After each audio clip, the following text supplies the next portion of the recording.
As you guys know, Old World is a big deal for me, and it's something I'm very much enjoying the return of.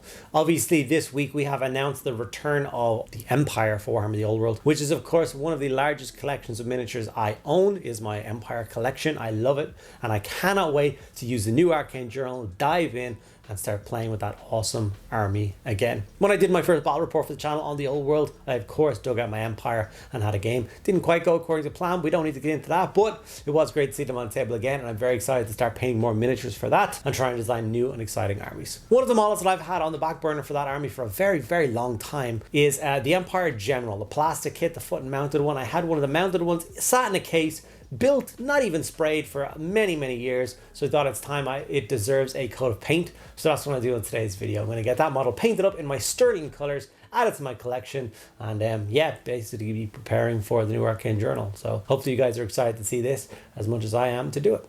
Now, before I get into the video, I just want to say a huge thank you to all of my active patrons. Without you guys, I could not continue doing what I'm doing. Seriously, from the bottom of my heart, thank you guys so much for the continued support. If you want to check it out, there's links down in the description below. With that subscription, you do get access to a private Discord server where you can talk to me about your hobby on a daily basis and get involved in all the activities that we have running on over there. And obviously, you get access to an extra video every single week just for you guys. So if that sounds like something you're interested in, like I said, check it out down below. Okay guys, without further ado, let's dive in, get this Empire model painted.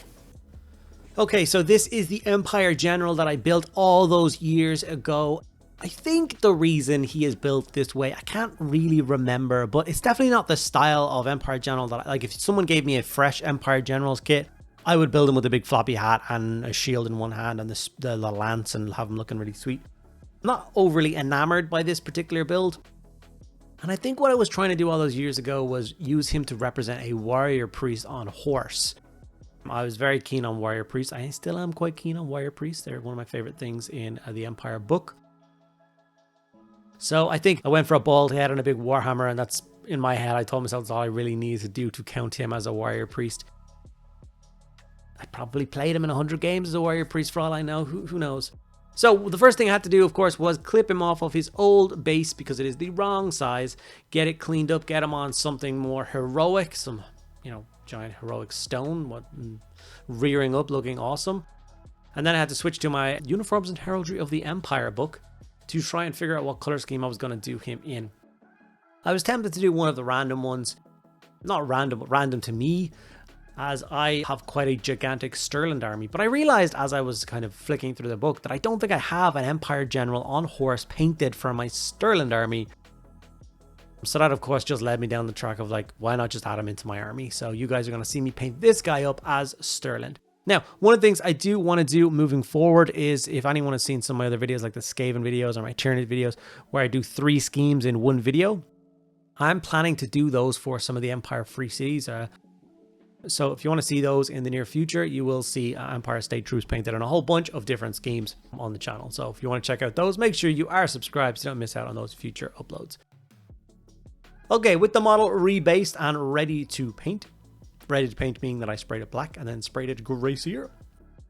It was then time to move over and start painting it. So I'm going to grab Nazdrag Yellow as the first coat. So Stirland is a kind of halved or quartered, or it's kind of all over the place really, yellow and green color. But they're real natural tones. It's like almost like kind of a mustardy yellow, and then it's a real pallid kind of green. So I thought Nazdrag Yellow was going to be a great choice of contrast to start with. So that's what I'm going to do here. And then obviously try and dictate which parts of the miniature are, like if it was just a halved scheme, this would be so much easier, but it's not. It's kind of random. One of my favorite things about Stirland is the fact that it is the poorest city-state. At least it was in the old world, like when Warhammer was Warhammer Fantasy. In the old world currently, they don't seem to be as poor as, so maybe their decline happened later on. Obviously, the old world is set a few hundred years before the events of the end time, so who knows, maybe their fortunes were a little bit better back then. They definitely seem to be in pretty good stead. Basically, the green and yellow is a really nice, like natural kind of like humble scheme, if you will, which I think pays homage to the fact that they are a poor city state. Everyone else has these big brash colors. They're blues and, you know, bright reds, which even if you think about like dyes being expensive, those kind of colors are really expensive, and greens and yellows aren't that crazy. So even their uniforms are kind of more cheaply made. So once I had the green and yellow in place, it was time for some Gargak sewer, and we kind of put this into some of the leathery parts. So his boots, any belts, the haft of his hammer, the tack on the horse, any of those kind of other bits and pieces that need just a little bit of break. He's obviously wearing big leather gloves. They got done with the same color as well.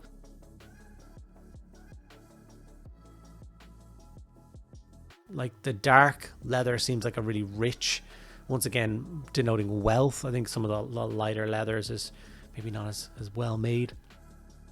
Basilicanum grey I decided to go for with the horse, and once again I tried to do in my head the whole concept of like a slightly poorer stock, not quite stallion level horse, although this horse is probably in pretty good shape of being the Empire General's horse, but I didn't want to go black or white. That would indicate those kind of like, you know, those really pure horses, those stallion-esque colors, whereas some of the more like mongrel horses, if you will, would be more the gray tones.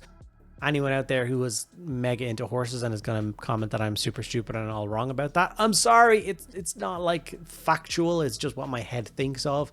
So you can go with whatever you want. Obviously grabbing some red. There's some ribbons coming off a horse and coming off of the Warhammer himself. And I decided to just add an extra tiny bit of splash of color in with some red contrast as well. Nothing crazy. Nothing that's going to break the bank, but just, yeah. No harm, a little bit of extra spark. This guy is, of course, wealth, so maybe red denotes rank. Red does actually denote rank. In Stirland, it's supposed to be between his like puffy sleeves, but the sculpt on this guy is pretty old, so between the like puffy sleeves, it's not really that clear. And it's not even from kind of, I don't know, puffy bit to puffy bit, if that makes sense. So I decided to just leave that all green. When I get my hands on some of the newer Empire sculpts that are being kind of teased to us, that beautiful general that got announced, perhaps he will get done with that and have the red in between as well.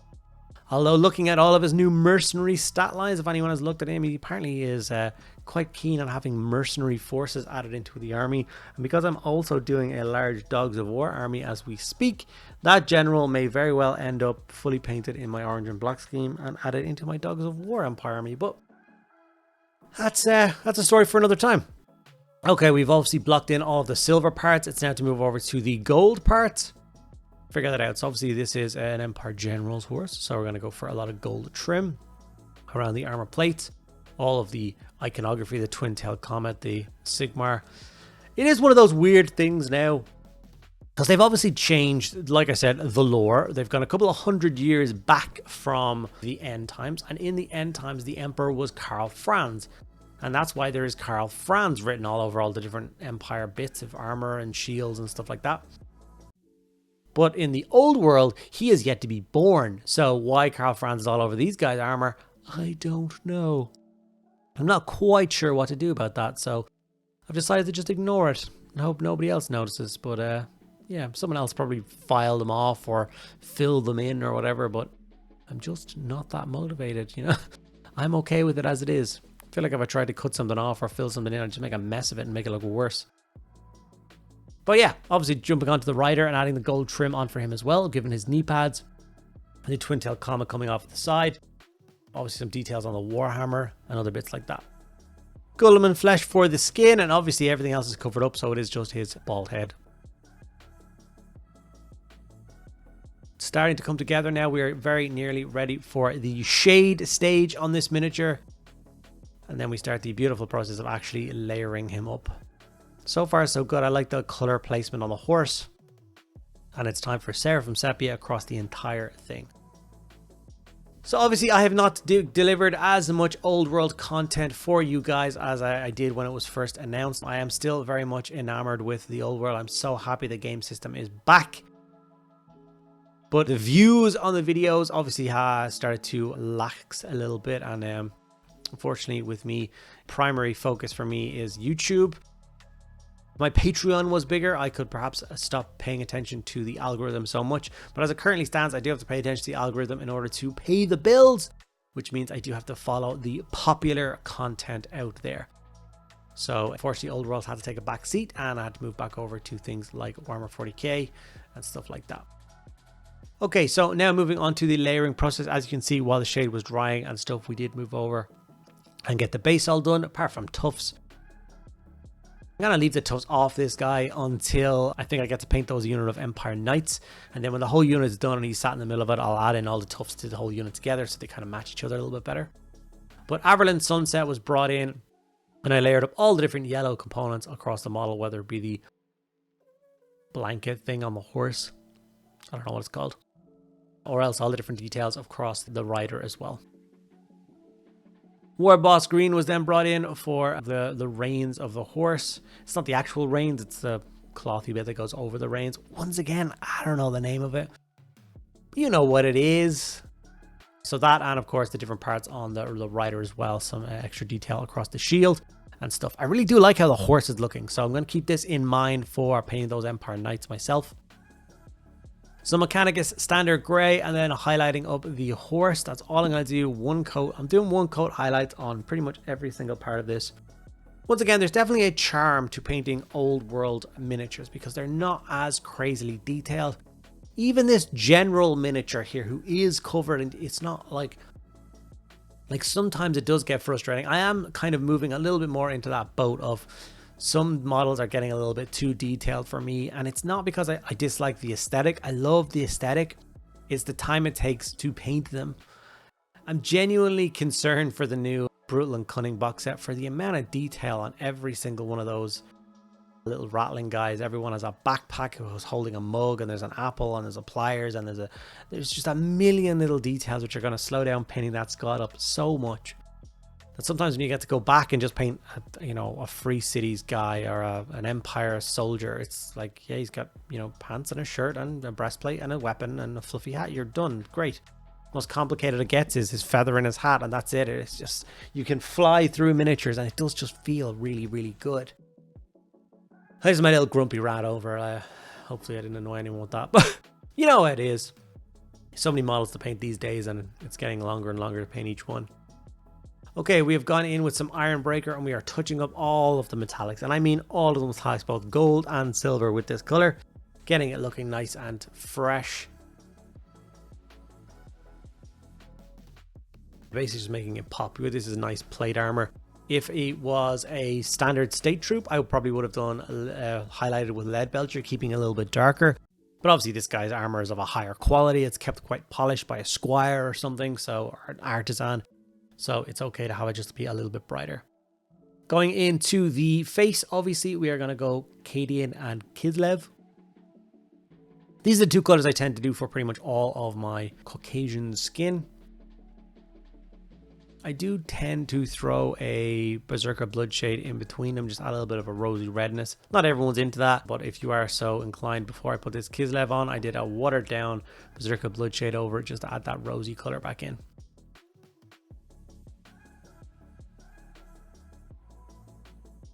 We are very close to the finish line now. All we really have to do is highlight things like his beard and pretty much call it a day. Obviously, it's just another one of the things. It does feel, there's a different feeling to finishing a model. So obviously finishing a model is a great feeling. You feel so proud of yourself, especially if the result has turned out somewhat what you wanted in your head. But finishing a model and it being that same feeling, you're really happy with how it turned out. But you built this thing like 10, 12 years ago. It just adds an extra layer of it finally being done, it finally getting the paint job it deserves. You ticking off something from your really old backlog. It just feels great. So I tend to leave those kind of models on my desk for a couple of days, which is a weird thing. Something else I should recommend for people. I don't think it's weird at all. Keep a couple of finished miniatures just, knocking about your table when you're painting up. It kind of inspires me to keep going and stuff. So if you find that weird, let me know, but I find it inspirational. Okay, so obviously cracking the guy off of the little painting handle I was painting him on and getting him super glued into place. Making sure he is nice and steady. Like I said, the base is a little bare right now. It definitely needs some grass tufts. But this is the finished Empire General mounted on horse. What the on foot model from this box set ever turned into, I have no idea. Maybe he's in my case somewhere. I'll have to go and dig him out, but I'm really, really pleased with the mounted version. I think you guys can see where I was going with the warrior priest, but we'll leave him as a general for now. Couple of still images to give you guys an idea of what he might look like on a tabletop. And hopefully, like I said, I will get my hands on a box of those knights very soon and do them as a nice little extra project. I'm very excited for that. And of course, the next tournament I go to, I think I will be bringing my Empire with me. I think that is a very good idea, and I will let you guys know how that goes whenever it happens. Okay guys, and here he is, all finished and ready for the tabletop. Like I said, I've had him for quite a number of years. This guy is intended to lead a large unit of knights. Now, previously, back before the old world went away, I did have quite a large unit of knights, and I just did an absolutely awful job of painting them. I ruined them. So I did actually throw them out. One of the few things I've ever thrown out in my life, hobby-wise, and I still regret it to this day.